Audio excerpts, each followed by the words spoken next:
जब जब दहला विश्व हमारा, जब जब दहला विश्व हमारा, और जब जब बेमकसद खून बहा, चीन रूस जापान सभी ने भारत को एक दूत कहा, भारत को एक दूत कहा.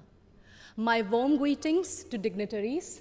I am Mahira Khan from Chhattisgarh, and I am here to speak on the topic of peace building and reconciliation, ushering in the era of no war.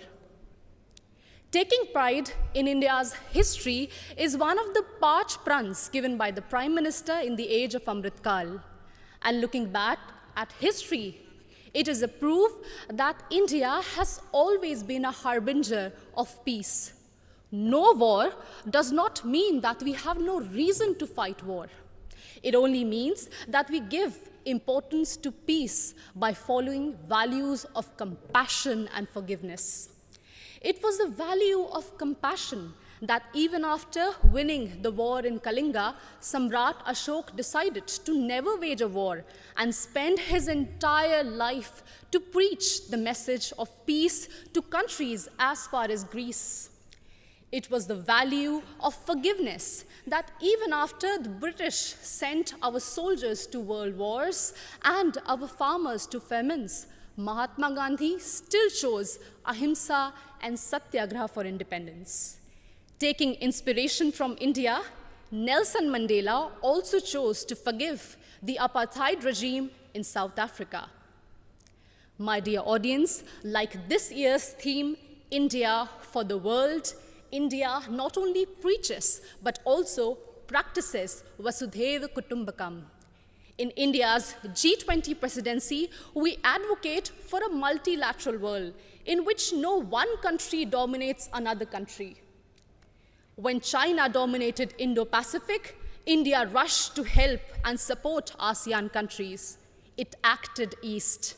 When Sri Lanka needed loans, India was the first to give assurance to IMF. It showed that we believed in neighborhood first.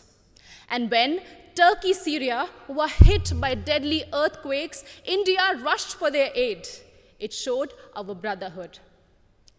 Remember, in 1945, after testing the first atomic bomb, Oppenheimer quoted from Bhagavad Gita, "Now I have become death, the destroyer of worlds."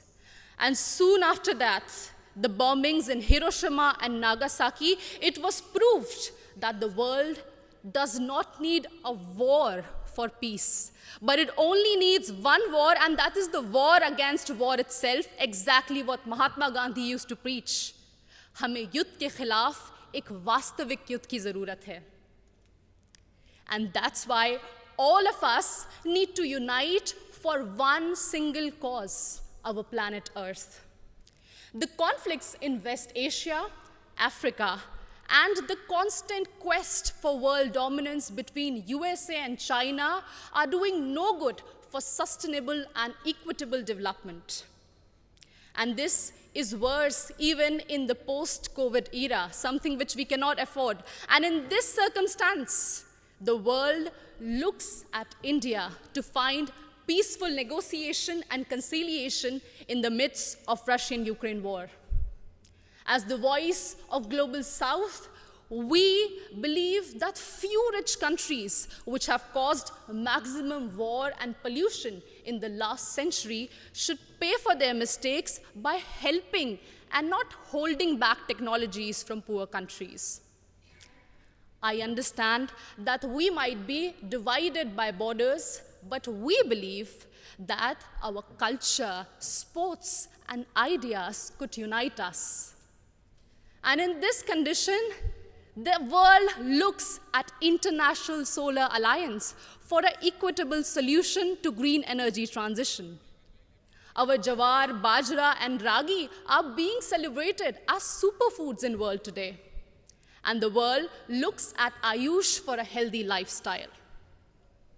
My dear audience, when one youth from Naxal-affected area of Abujmar in Chhattisgarh can strive and participate in international football, it inspires so many of us to strive for a home that is free of conflict and full of opportunities and growth. In us, in each of us, lies immense ability to solve any internal or external conflicts through peace, passion, and compassion. बढ़े चलो यही निदाए वक्त है, ये कायनात, ये ज़मी, ये कहकशा का रास्ता, इसी पे गामज़न रहो, अमन की राह पर चलो. Thank you so much.